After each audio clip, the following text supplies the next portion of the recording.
Peggy 18.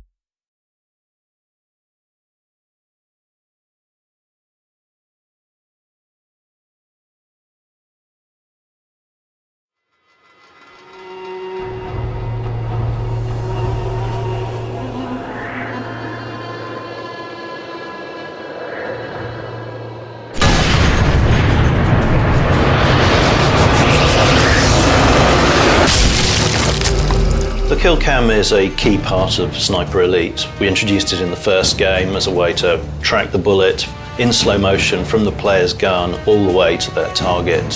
For Sniper Elite V2, we introduced a whole new level of detail to it, where we actually track the bullet through their targets in X-ray and watching as it smashed bones that it came in contact with. And for Sniper Elite 3, we want to take it a step further to really take advantage of the power of the new consoles and what we can do on PC.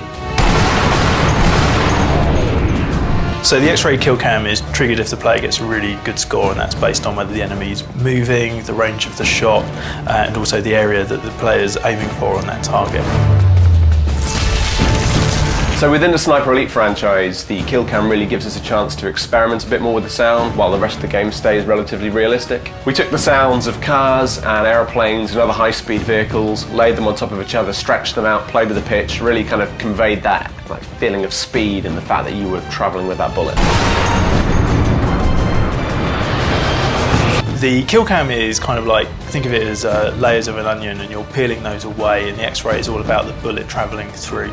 On V2 there were 3 layers. There was the outer skin of the character, there were the bones, and then there was the actual organs inside that. Well, we've added an extra 2 layers to that now. There's a full muscle tissue layer and also a circulatory system, and the layers that were there have been comprehensively reworked. So there's a difference with when the bullet hits the bone over the KillCams we had in V2. There we had sort of predefined areas where the bone could snap because we had to set it up all beforehand. But now the bone can actually fracture dynamically, so the fracture will occur in the bone at the exact point of impact with the bullet. We now actually have 3D mesh particles as well, so there are blobs of blood which will come out, which again, instead of just being little 2D images which are laid onto the screen, these are actually 3-dimensional and give more shape. So the whole thing sort of just comes together to give you a greater sense of the bone shattering in a more realistic manner. One of the key reasons for going into all that detail is to illustrate why people were so frightened of snipers in World War II, or indeed in any conflict. The damage done by a sniper bullet is considerable, and so we're not flinching away from that, and we're showing to the player what it is that they are doing, playing as Carl Fairburn himself, the elite sniper, why the enemy is so frightened of him. So obviously the money shot of the KillCam is that final bullet impact, and we really wanted to get across the kind of breaking of bones and the splitting of organs and that tearing of muscle and sinew. So we took a little trip down to local grocers and bought all manners of fruit and veg and spent a few days snapping them and twisting them, breaking them, squishing them between our hands to get the squelchy and cracky noises that we needed for all of the bones and organs.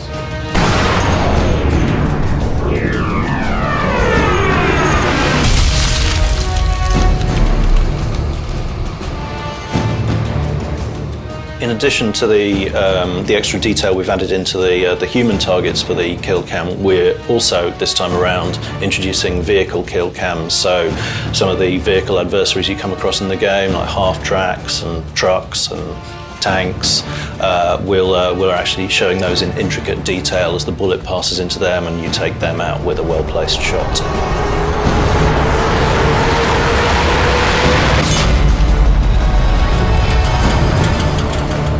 We're really pleased with the way everything's coming together, and we're looking forward to showing you more of what we've been talking about in the run-up to the release of the game.